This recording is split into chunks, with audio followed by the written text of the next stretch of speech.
Hello, everybody. I just, for the first time, actually looked at the title of this satsang, Conducting Confident Communications with Your Tao.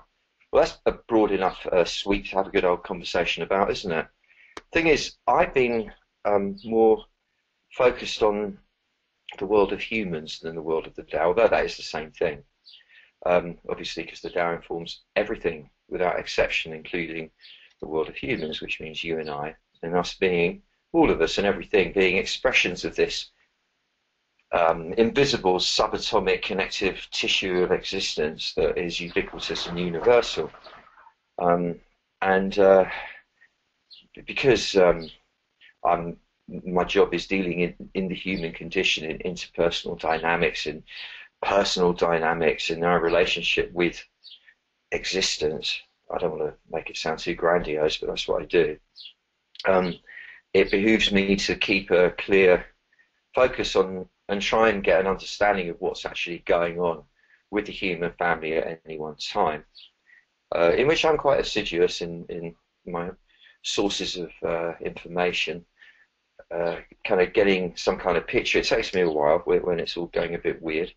And at the moment, of course, we're in the midst of a massive, unprecedented power play, a sort of shifting of the balance of power between West and East, and the sort of smokescreen of the terrorism horror to kind of permit that scene change in the world balance. And the underlying motive for everything, this much I kind of figured as a rule, it's always about making money, and then finally figuring out how, why certain moves are made, and realizing it is all to do with making money, as in selling arms. That's the big one. And then it makes me look at the innate human need to fight. No matter how enlightened we become, no matter how many of us wake up to the divine consciousness, so to speak, within ourselves, there will always be, I would imagine, I can't say what there'll always be, there always has been, so I don't know why it would change, a faction of the human family which is intent on causing destruction and suffering and cruelty and pain.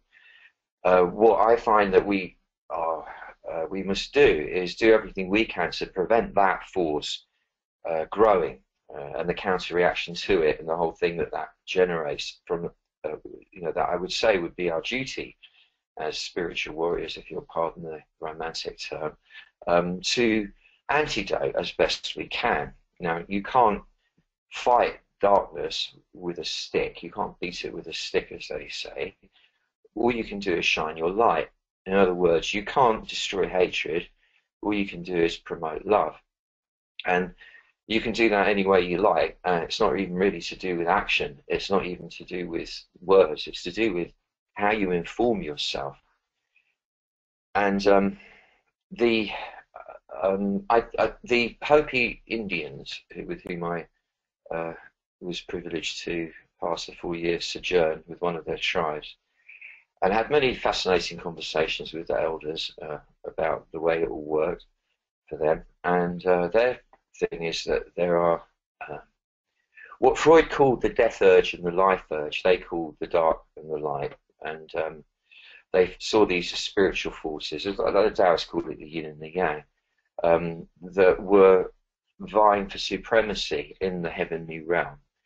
And this got enacted down here by us as puppets, if you like, without us even realizing it. So that what we term evil, which you could actually, with less sort of, I don't know, with less load on it, just call it total stupidity.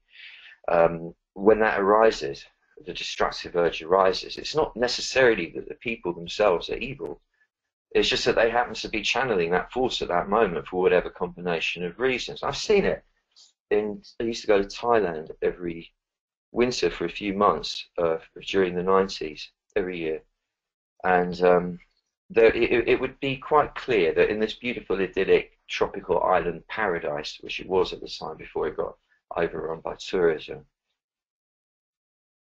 that things would be beautiful and everyone would be getting on really well. And suddenly you could almost see this bubble of evil, this dark thing would come out of the ground, and it would envelope everybody in it, and something crazy would happen. Somebody would get murdered, somebody would jump off a cliff and kill themselves, someone would take an overdose, something would happen that would be really horrific in it, and then the bubble would go, and everyone would be wondering what happened, how did that happen, what occurred there. And I'm not exaggerating, this sort of thing would happen pretty much every day. There'd be some drama occurring like that every single day. And it was clear that what we can do is, we can't fight that, but you can make the light stronger. And that is my interest in general, and specifically today, my beloved family, where we've gathered here from all the way around the planet to combine our force, so to speak, to generate a radiance of light, of healing light for all the family. And I'm sure there are many that would say that this is just pie in the sky, dreaming, idealistic nonsense. And I don't care, because I am for sure one of the most cynical people ever.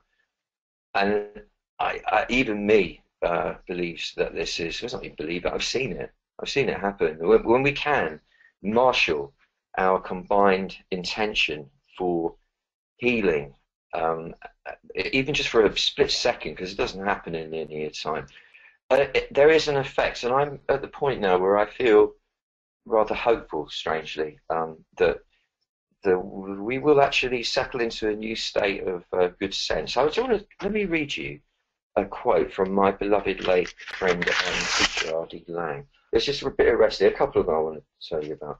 So this was him talking a couple of years before he died. So this would be 1987. And he'd gone to Sri Lanka in the, I think, as I recall, the late 60s, maybe early 70s, and spent a good few months doing Vipassana with a Buddhist monk. And whether you know or not, Vipassana is where you just sit and concentrate on your breathing and nothing else all day long. These days it's done in retreats, your silent retreats, 10-day retreats. So he was doing it every day, all day long for about 6 months. And he goes in Dodon Dawa, this southern meditation center, which was right in southern Ceylon, where it was very hot. There was the sea and a lagoon and an island in the middle of the lagoon that you could get across by a rowing boat. And on the island was this place, not far from the lagoon, in the nearest village. I think the name of it was Dodon Dawa. There were several hundred people. The chief monk there had lived on the island in the swamp for about 40 years. He'd only once or twice ever come off it. This is what he said. I wasn't completely immersed in meditation. I was also learning Pali from the monks. We were talking a bit, and this is one of the things that they told me.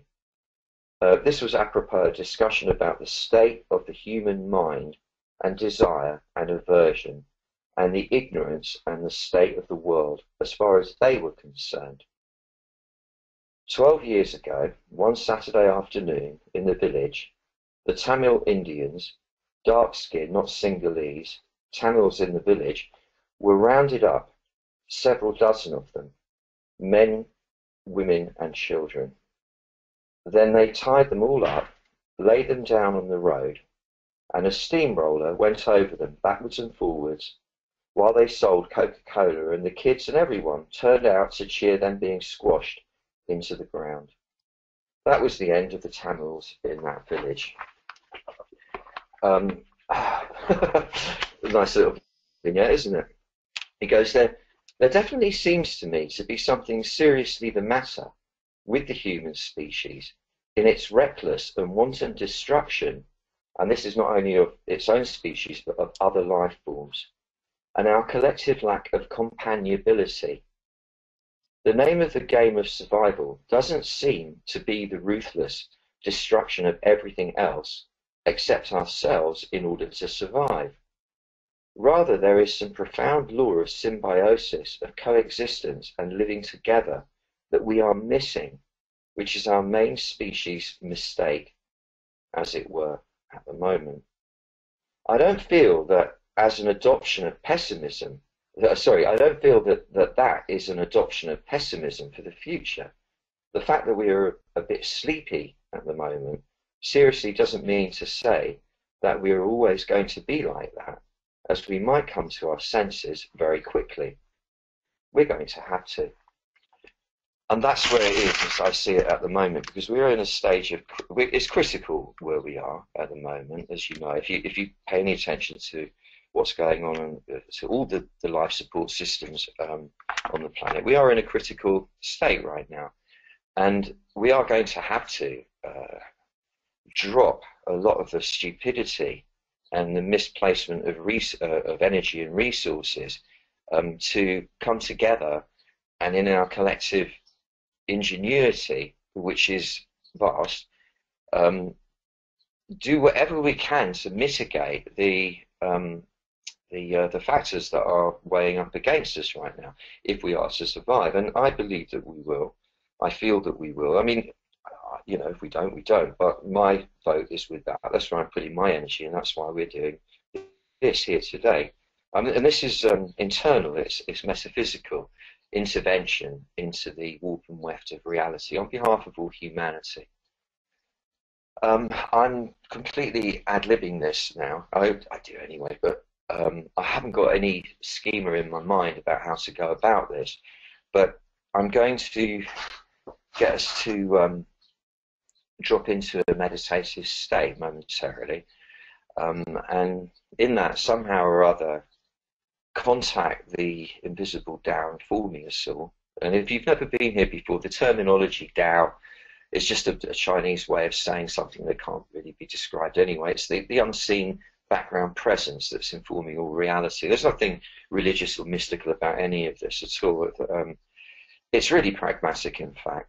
So don't believe what I say, just listen and decide for yourself. But suspend your judgment and let your story go for a moment, and let's indulge ourselves in going deep into a meditation state. So take a moment to shuffle about in your seat. I would recommend sitting rather than lying down to prevent falling asleep. And put your hands under your buttocks at the sides and pull the buttocks out sideways onto each side to give your sit bones a bit more spread on the seat. And then let your weight fall through your sit bones. Don't be shy of letting your weight drop. It's a natural thing to do. Surrender to gravity. Remembering that what is beneath your feet, under a relatively very thin crust, is a nuclear-powered reactor with as much heat as the surface of the sun. And this ball that we're on is currently turning on its axis at 1,000 miles an hour, and simultaneously orbiting the nearest star, the sun, at 66,000 miles an hour. And above you, well, it's not really above, is it? Because we're on a sphere. So out from the center of the sphere into space, there is your head. Get a feeling of your head being like a helium-filled balloon, and get a sense of lightness and the head starting to float upwards of its own accord from the crown. The crown is urging itself upwards. And this gives a sense of lightness and an elongation to the back of the neck and the throat. And you'll notice that immediately you feel less crumpled in your spirit. There's somehow more light in your mind. Let your shoulders drop, and with your shoulders dropping, let go of all your series and complexes of descriptions about reality, your own past, your ideas of the future, your ideas of how life is now. Just let it all go. And any idea of you and who you are, all the notions of your own identity, let all of that just slip away. You'll pick it up easy at the end. But just for now, let yourself be divested of all familiar reference points and just be here. That's pure consciousness with no identity. Let the breathing slow down. Stop holding your breath and let it flow freely and smoothly. Aware that this breath is the elixir of life. This is the alchemical agent that keeps you alive. With every in-breath, you are getting your next moment of life. And you must breathe out as an act of surrender to the Tao, to the great flow, in order for the next moment of life to come. You must let go of everything that you've been holding on to for life to deliver all the new things that you actually want. You can't expect life to bring you fresh gifts of all sorts if you're still cluttered up with the old gifts. So you just have to keep letting go, and you do that with the breath, the exhalation. And then the in-breath is the delight. You're filling up with new life. Aware that as you make your breath smoother and more silent, more like silk being reeled from a cocoon, how your mind tone is softening and becoming more silent and smoother, more like silk. So the quality of your thoughts becomes finer. And as you breathe and let your weight sink and let your head float up, become aware of your muscles and the soft tissue of your body, because it's in the muscles and the soft tissue that we hold on to all the painful memories, the painful experiences that we haven't resolved, haven't processed. And these lodge in the muscles and soft tissue as glitches, as contractions, as spasms that eventually become calcified and cause the posture to become distorted, which in turn affects the skeletal system, skeletal structure. And eventually, that's why you see old people often walking around with a hump on their back and their head looking down at the ground, for example. So let your muscles soften. Just let them soften. There is no reason to be gripping your muscles. You're safe. You let your weight sink into your sit bones, you're safe on the planet. Let all the muscles go soft, and as they do, feel the residue of toxic memories evaporating. Again, with the out breath. Obviously, you're not going to get free of all of them in one shot. That's not the idea, but you process them. At least you keep the flow moving. You're letting the toxic energy out bit by bit by bit, and then breathing in each time. You're drawing in fresh chi. You're drawing in fresh joy, fresh delight, fresh wonder, fresh innocence, fresh life. So you're letting go of the harshness of your existence on every out-breath, and you're drawing in the softness of existence on every in-breath. Unless that brings up fears of becoming weak, true softness derives from, true strength derives from softness. Because with softness you have flexibility, suppleness. You can move more freely, and that's being alive. When you're dead, you get rigid. That's hard. So you always aspire to being soft, be soft, and your bones will keep you strong. And as you sit here with your breathing flowing, your spine elongating, your shoulders dropped, your muscles relaxing, softening from the top of your head down to the soles of your feet, become aware of the distinction between the front sector of you and the rear sector of you. The front sector of you is where you experience the self-produced drama associated with your descriptions, which, remember, are subjective and in many cases spurious, of reality, and your evaluation of your position in relation to that complex of descriptions that you mistake for reality. And you'll know how you compare yourself to either real or imaginary people who are doing much better than you perceive yourself to be, and then punish yourself for not being quite up to it in various ways, like inducing anxiety or guilt or shame or what have you. Or just criticizing yourself and talking unkindly to yourself. All of this is what you call the drama of being human, and it goes on in the front of you.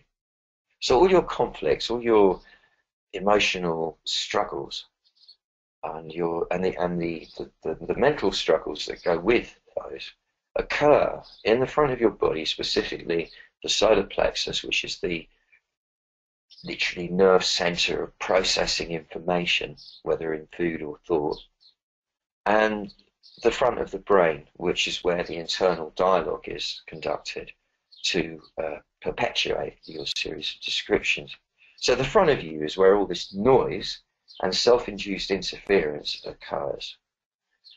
And the reason for that, of course, is because all your sense organs face the front, so you perceive a line in front of you, that so you feel drawn forwards to get a closer look and a closer handle on it all.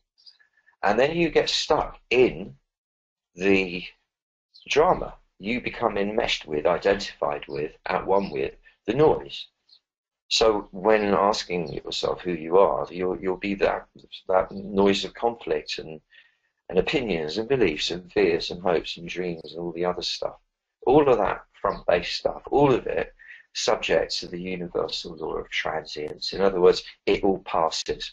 And eventually, when the body dies, where does all that go? Nowhere. It was just noise. It just dissipates. However, behind all of that, in the rear parts of your body and in the rear part of your brain, sits the original self, the primordial self, the consciousness that is not particular to you as an individual, but that just happens to be experiencing itself and expressing itself through you as an individual, while you as an individual exist as this phenomenon. And this is the eternal aspect of you. It was never born, it will never die. It doesn't exist in linear time. It's what you were before you took form in the womb, and it's what you'll be when you shuffle off your mortal coil. And this aspect of you is accessed through, or funnels itself through, what Freud called your subconscious mind, which is an area of the brain, according to the Taoists, that is right under the center of the midbrain, at the top of the brain stem. That's where the spine meets the base of the brain. And that's like your receiving dish for all the information that ever was, is, or will be. So everything that has ever happened, is happening now, and will ever happen throughout time and space. This is a remarkable concept. The conscious mind is there to filter that infinite sea of information into packets that are of a small enough size for you to be able to manage and fit into your description of reality, so that you don't go completely insane. But the subconscious mind, that which sits at the base of the midbrain, is receiving and processing all the information that ever was, is, or will be. I'm not sure if you can do this. I'm going to tap. In fact, I'm actually going to get my drum. Wait there. So I'm now holding a hand drum. I'm not going to think about it, but I'm just going to go like this.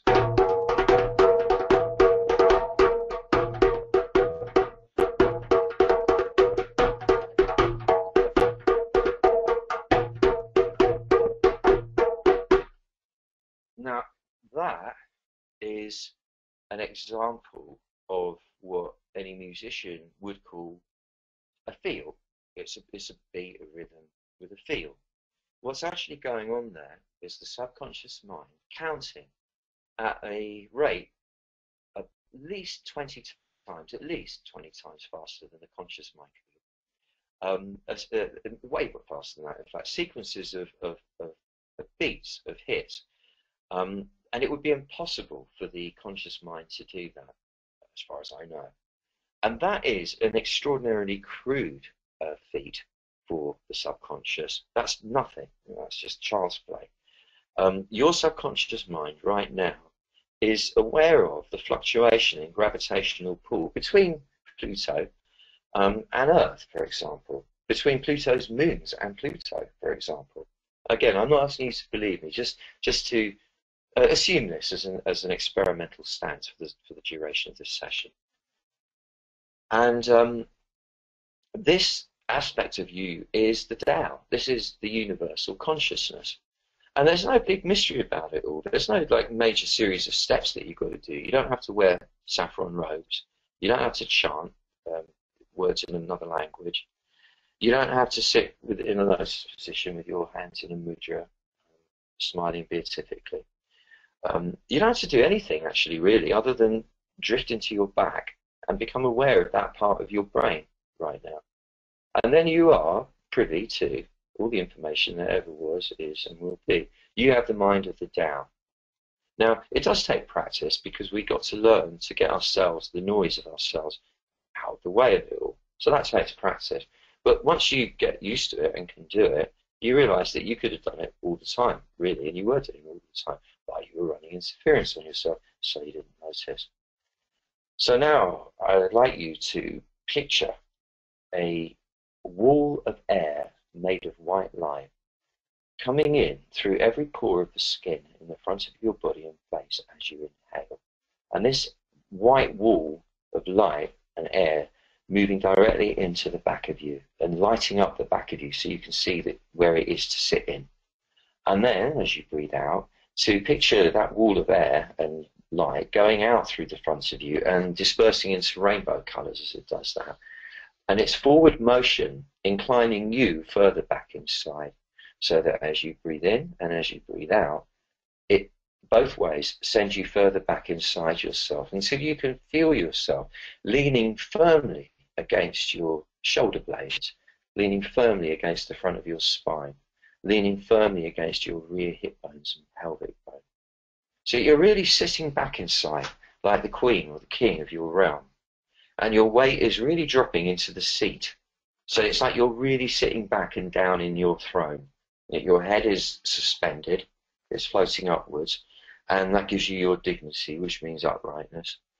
And you're in command of your realm right now. The breathing is the tempo, is regulating the tempo of the action, of the energy flow.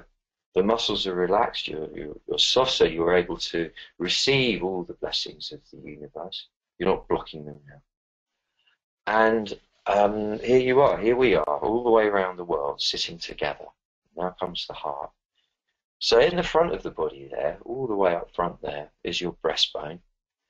Picture your breastbone opening like a pair of sliding doors and revealing in the middle of your chest, you might actually want to look at the screen for this, I don't know, a profusion of rose gold, pink fuchsia light, forming a magnificent mystical shape of the heart, and as if it's radiating an otherworldly smell of such fine sweetness it's impossible to describe.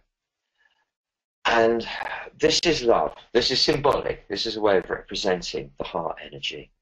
And when I say love, let's strip it just for now of all sentimentality, of any other rider. So it's just love, which is the heart energy. And this is what informs our kindness towards each other. Kindness shares a root with kin. It means being sensible to, or of, and responsible to, for the family. In other words, being willing to take care of your family, which is everybody without exception. And really, this means everybody without exception. This includes those of the family who become misguided, lost the way, and are now in the horrible position of being agents of the darkness, being agents of the destructive force, which is a horrible place to be. It doesn't make for a nice day when you spend your time like that. And it causes lots of unnecessary, horrible suffering to other people. And this is what we want to preclude and minimize and reduce to, in fact, it would be wonderful if it didn't exist at all, though I imagine that's idealistic. And this is a very powerful agent, the heart energy, the love. It's not noisy. It doesn't do nasty things that shock. Therefore, you don't hear about it. It's very quiet the way it works. But it is the most powerful agent of all. When you consider all the catastrophes, and I'm talking about the human-made catastrophes, the wars, the cruelty, the torture, the twisted killings of people for their race or sexual orientation, whatever it is, over the decades, over the centuries, over the millennia. And look around you, and you will notice that the majority of us are here on the planet, more than there have ever been, living in relative peace and harmony with each other.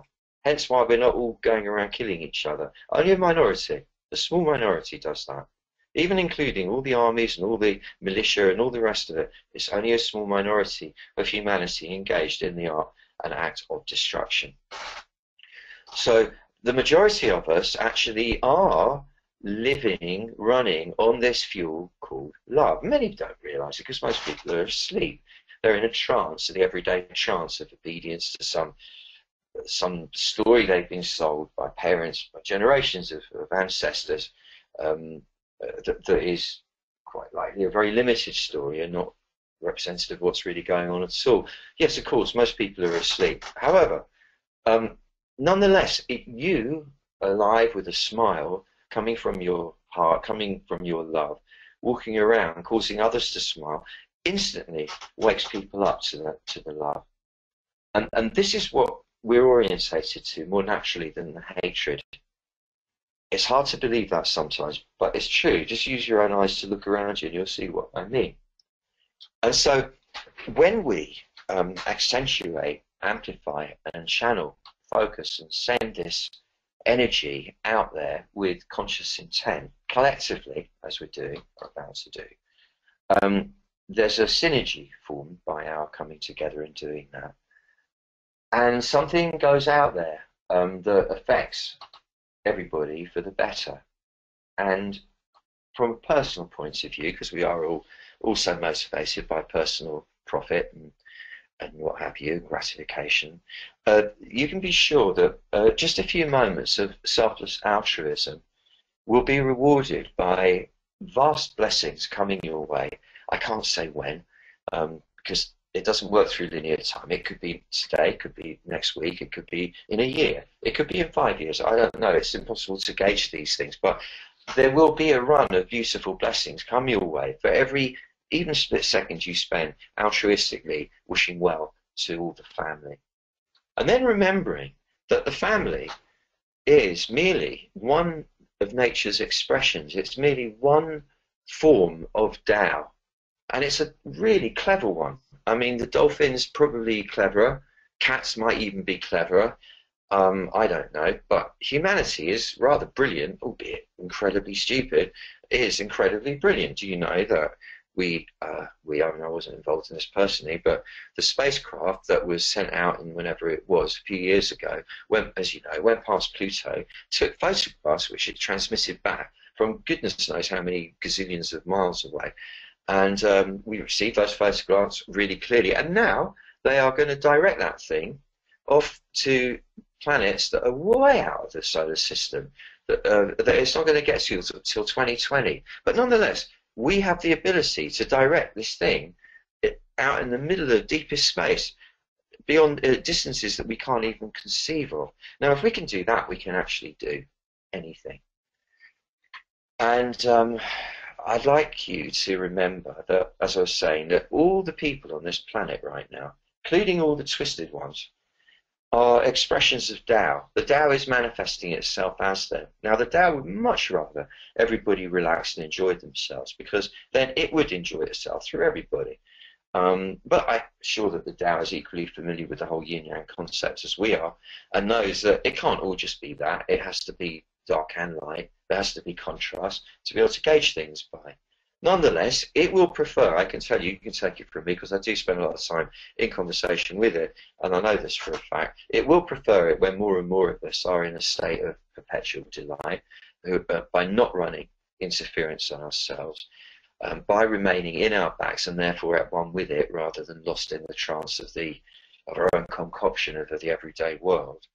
And it will enjoy itself far more, when at least the majority of us have woken up to this companionability, as Ronnie Lang would say. You know, this being together and taking care of each other. Much more fun that way. We don't have to kill each other, fight each other, missile each other. We don't have to do that to have fun.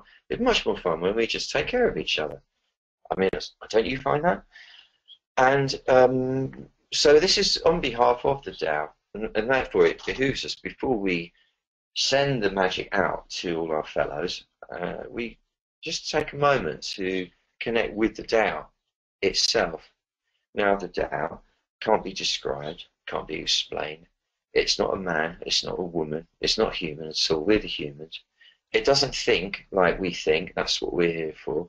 It just is. And in its isness is infinitely intelligent, by which I mean there are no limits to its intelligence. That is what it knows and what it's capable of knowing. There are no limits to that. It informs every subatomic particle upon which is predicated the world of matter. And it does so by managing to make itself infinitesimally small. That's how subtle and modest it is. I mean, it's the generative force of the whole of existence. Yet rather than banging about being big and living it large, it is infinitesimally small, ultimately discrete, and for that deserves an accolade of the highest order from us. So rather than thinking of some huge, terrifying, divine presence high up in the sky that is judging us and evaluating us and so on, consider the tiniest, most infinitesimally small entity you can possibly conceive of, and then realize that it's even smaller than that. And being the most powerful thing there is, with a beatific smile, although it doesn't have a face, it doesn't have feelings, it's us that do that. Just see it, for our sake, as a smile, an infinitesimally small smile. A smile filled with this heart energy, with this love, because this is where this love comes from. And to acknowledge it and to say, in your own words, it doesn't need us to say things, it knows already, but we need it. And this you'll have to make your own words up for. I'm going freestyle here on our behalf, if you'll bear with me doing that. So Tao, my beloved friend, present everywhere at all times, he's got it all worked out without even working it out. We know that it doesn't matter ultimately whether a planet comes and goes, whether a species comes and goes. We know that all of it subject to the law of universal transience, and that's just as it's meant to be. However, there is this amazing experiment going here at this planet, an evolutionary process that's occurring, especially with the young ones, that is so dramatically remarkable at the moment that it would be really grand if we could keep this whole game cohesive now, and rather than continue out to the extremes of division and prejudice and fear and pulling apart from each other and rallying behind flags and symbols and words and all the assorted associated bullshit, we could actually now return to seeing the unity, kind of like we were before the millennium, that trend for relinquishing all the fear, relinquishing all the barriers bit by bit, and instead being strong in our love and strong in our acceptance, strong in our wise understanding and tolerance for people acting differently, dressing differently, so on and so forth. And this, I mean universally, Dal. I mean not just some of us, not just like people in England or America or wherever it is, but everybody all over the world. And even the people who've been flirting with all the neo-Nazi bullshit and all the rest of it, everybody. And because they're all you, we know this. And so really, I suppose, confidently communicating with you here, Dal, that you, because you can do this, work away from the inside of everybody right now and do whatever is required to dismantle all these barriers and these distorted ideas and this propensity for blaming and hating, because it is you doing it. We get this. So if anybody has a vote that you'll listen to, which I know that we have and that you do, because you are us and we are you, this is the vote to pull off the dogs now. That's it. Yeah. Take the energy out of the darkness. Withdraw the steam of the violence and the hatred and cruelty. Just withdraw it now. It's okay. The message has been got. We've got it. Whatever it was meant to be that we were meant to learn, we've got it. We got the message now, and we'll be working on it. And I think now is the time to pull off the destructive energy and allow the light, the creative, generative force to grow.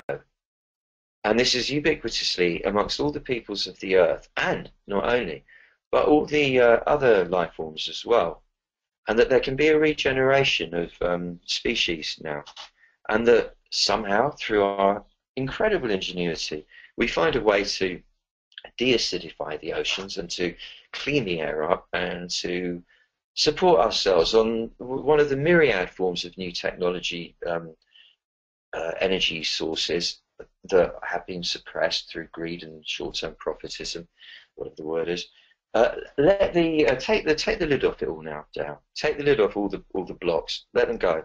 Reduce them. Now we know, okay, we got it. So this is the time for us to evolve to the next stage. Of course, if it's not meant to be, that's okay. You know, we can accept that. But we'll have to. We won't have any choice. But I'm just saying, Dow, because I know you are all over the universe, and you're kind of experiencing all kinds of stuff. But surely there can't be anywhere as nice as this planet, eh? And so, I mean, it's great here. This is a beautiful, beautiful place, and it's worth. I think it's worth another pop down. I think it's worth another injection of loving energy here that is so powerful that no one can resist it. How about that, Dow?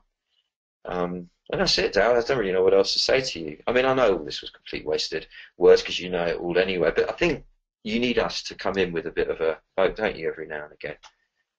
I know I would if I was sitting there doing what you're doing. And then everybody, the Dow is, I can feel the Dow smiling, nodding, kind of a bit like bemused by the clumsiness of the speech. But, you know, it's only that, it's only bemused, it doesn't mind, it's laughing, really.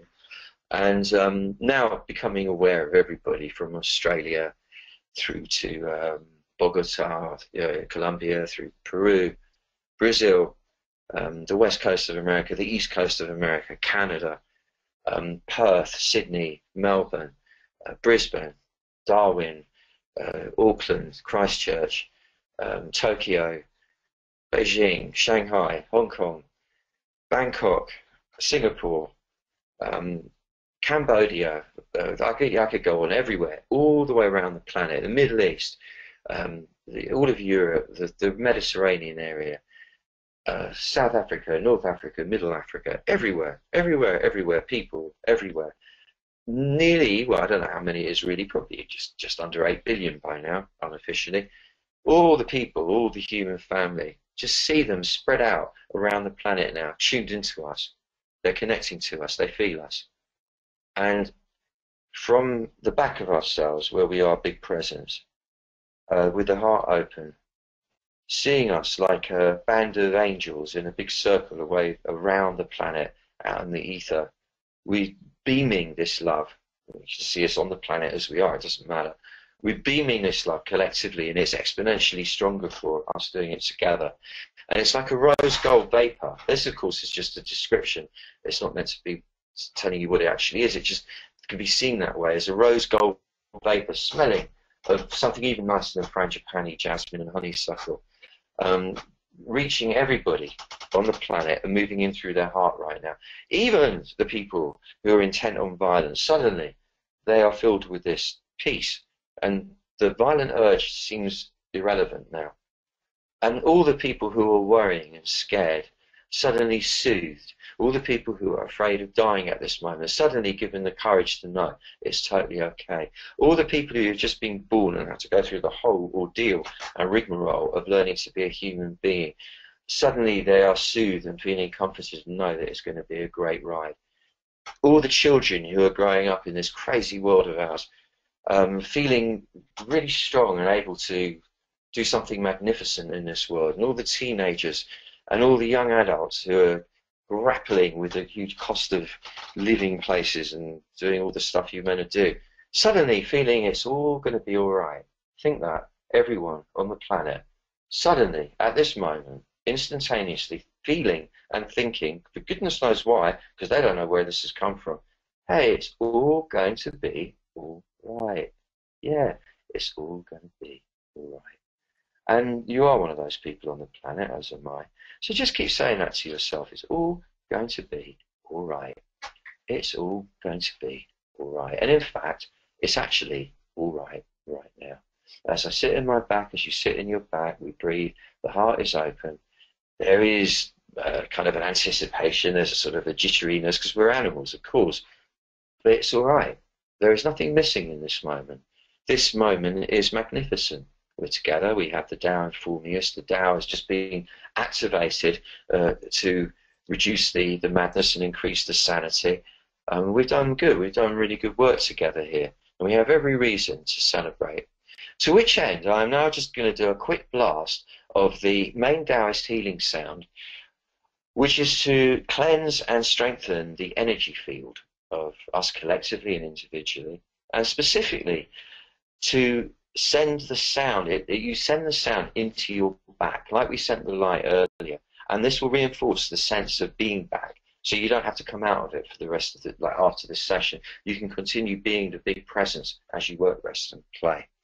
You are totally welcome to do it along with me if it's appropriate where you're sitting. But even if you don't, the sound of me doing it will have an effect on the energy for you. So the sound, if you do it with me, you are making the sound and you are bringing the sound into your back and letting the whole back vibrate with it. And the sound is, I spell it S-H-I-I-I, as in shit without the T on the end. And it goes like this.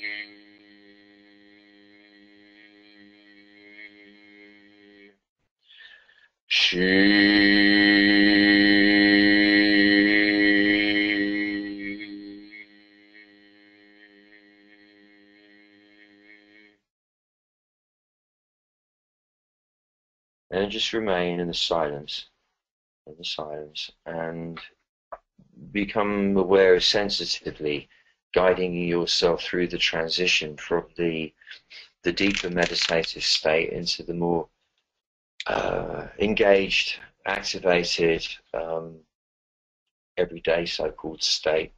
Wriggle your fingers, wriggle your toes, wriggle your ears, and wriggle your nose. Flutter your eyelids, and little bit by little bit, bring yourself back.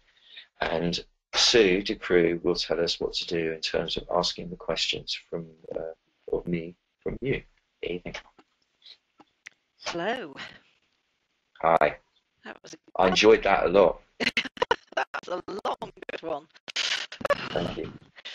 Okay, so we actually have a couple of pre-submitted questions. I'm going to start with this first one from Alexander. Yes.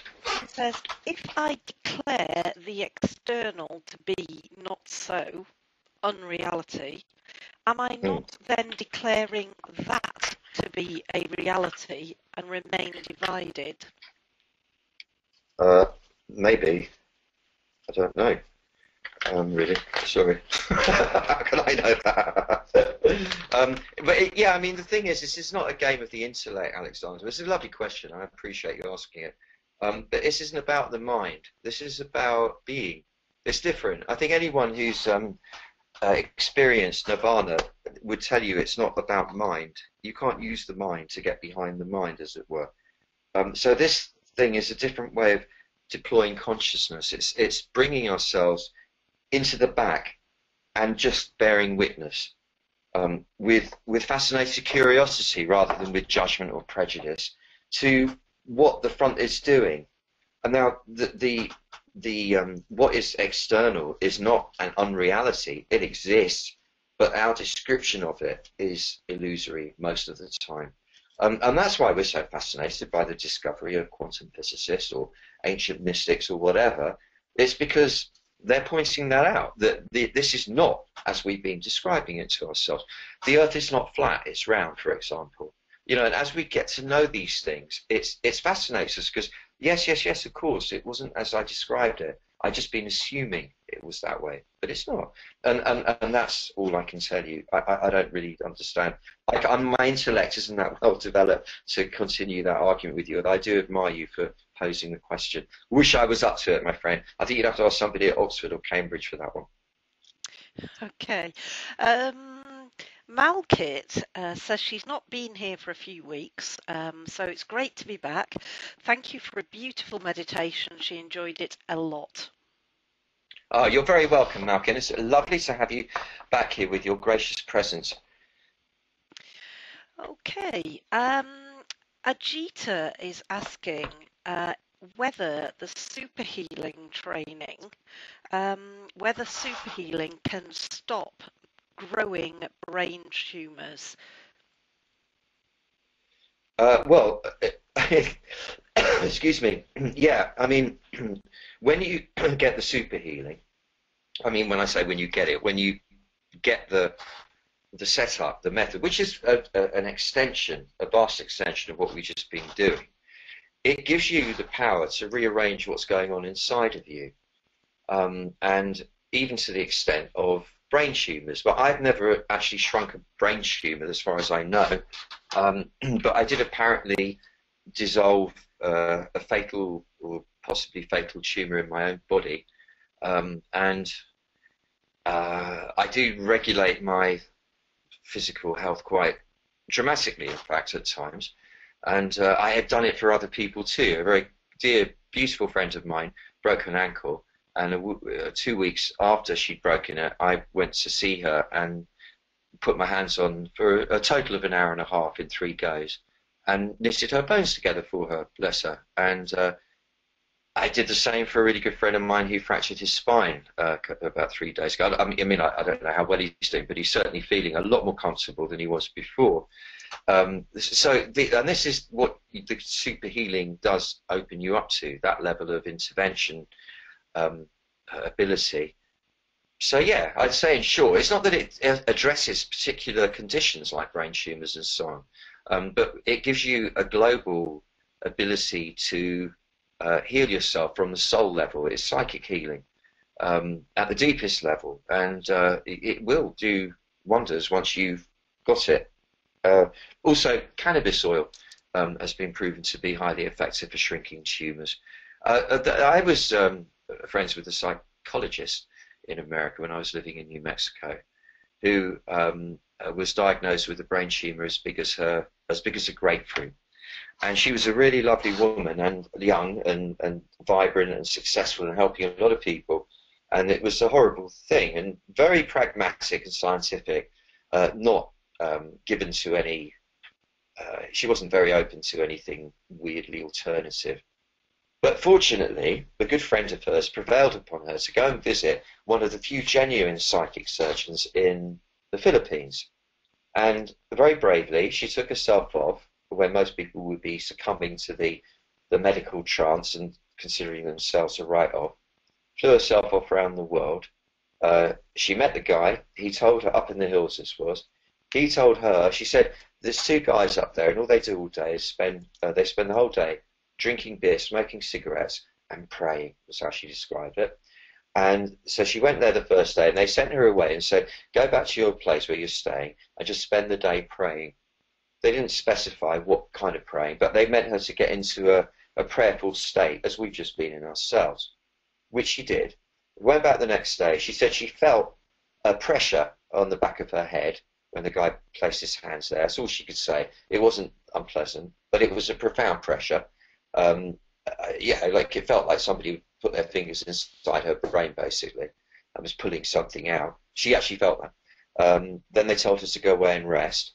And then she went back to America and she went to see her medical crew, and she was diagnosed completely clear and free of the tumour. So all I'm saying is that, yeah, there's psychic surgeons in the Philippines, there's cannabis oil, there's the super healing. Essentially what it means is, though, that these things are susceptible to intervention at the psychic level. And that's what super healing does give you. Long-winded answer to a very lovely question. And I hope whoever it is that's got this one dissolves it swiftly and miraculously. Okay, couple of comments and then a question from Afka. First of all, Juliet says, I just wanted to say a huge thank you for such an awesome satsang, Stephen and everyone. Thank you, appreciated, respect and love all. You're fully welcome. And our friend James in California says, outstanding, thank you, I needed that. Thank you, sir. And I'm looking very forward to the California do that we're going to do. Bless your heart. Okay. Um, so Africa's question is, I can feel negativity and so on as pain, like knives in my plexus, when somebody is talking badly about me, etc. Can you give your insides, please? Insights, I think she Hmm. means. Yeah. Yeah, I mean, I could give you my insights, but it would get messy. Um, yes, Afka, I do understand. Well, that would be indicative of of a deficiency of what the Taoists call Wei Qi, which is protective energy. And one way to deflect any unwanted intrusions to your energy field is exactly that sound I was doing. Shoo, and you let it fill your back and then radiate out to fill your entire egg-shaped sphere of energy field all around you. You can repeat affirmations like anyone who transmits anything harmful towards me, it doesn't work at all, and it just rebounds multiplied upon whoever did it, if you want, that kind of thing. I'm completely safe, I'm completely protected. I'm not this body, I'm totally free of all that anyway, and all is well. I mean, it doesn't really matter what you say, but just to get your mind in a positive state about it all. Um, and to take mullein, the herb mullein, as a tea, a couple of cups of it a day, to strengthen the lung energy, because it also through the lung energy it will strengthen your defensive layer of energy. I know that's not totally answering your question, but that's as good as I can come up with at this moment off the cuff. Ooh, now a big long question's just come in, so bear Mm. with me whilst I just open up my question pane so I can read it. Um, this is from Gabby. Thank you for a wonderful satsang, really beautiful. Regarding the need to fight, a friend who I see has what he finds insurmountable people-pleasing addiction. He is a twin, and his twin exploits him daily and leaves himself open to exploitation. He leaves himself open to exploitation, even giving away everything he has to a series of people who leech off him. He's been meditating on and off, working on his gratitude. He is kind and shines the light of love, but he constantly falls into being exploited. Last night he was exploited in the worst way. I have talked to him about this habit he has on a number of occasions. Is there anything you can add? He just seems to fall into hole after hole. Huge buckets full of love and light to you. Thank you again. Yeah, love to you as well, Gabby. I think that, we could come at this 100 different ways, and I don't want to give a glib answer because it's a big subject, obviously. I would say to start with, if it's a kind of an old pattern like that, that he first has to acknowledge that he actually loves being exploited. If you can get to the point where you go, I love this, I love doing this to myself, I really enjoy getting myself exploited. It turns me on. This is what makes me feel alive. The edge, the conflict that I feel when I know I'm being exploited, that tension it gives me in the belly when I know it's happening and I can't help it. That's what makes me feel alive. So this is how I roll. Now that would seem counterintuitive to adopt that attitude, but in fact, it's the quickest way to get to accept that it's you doing it and that it's okay. There's no rules. It's totally okay to do that. Then you are free to choose a different option. And then I would suggest the next stage or option would be that everything that has been taken from me is now restored. Everything that was unjustly stolen is now returned.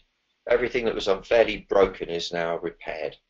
And to come up with that and know, I mean, rather to repeat that sort of affirmation and to know that if he allows it, the yin and the yang of things will redress the balance. So if he acknowledges that up until now he's let it all go out and away, now it's time for it all to come back, multiplied for his benefit. And if he has that as his underlying, what do we say, model, stratagem, that's what will happen. That is what will happen. That, I think, if you could relay that to him as clearly as possible, I think that will help him a lot. I think that's it, Stephen. Okay, well, look, this has been a really interesting little series, this one. My real strong feeling, I'm going to discuss this in great depth with Sue, is to come up with a different format for satsangs for when we return, which I somehow think is going to be September, because I've got to have a break. I've got a lot of travelling to do, and some days are going to be tricky.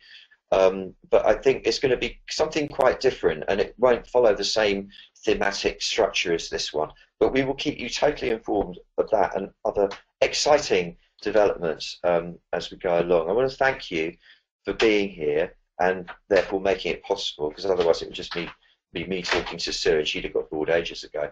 And to wish you to, intend for you to do a spell for you for a remarkable exponential unfolding of the way for you, that it all proceeds with supreme, unprecedented elegance and surprises you and delights you at every turn. Thank you for being here. Bless you, and all my love. Bye.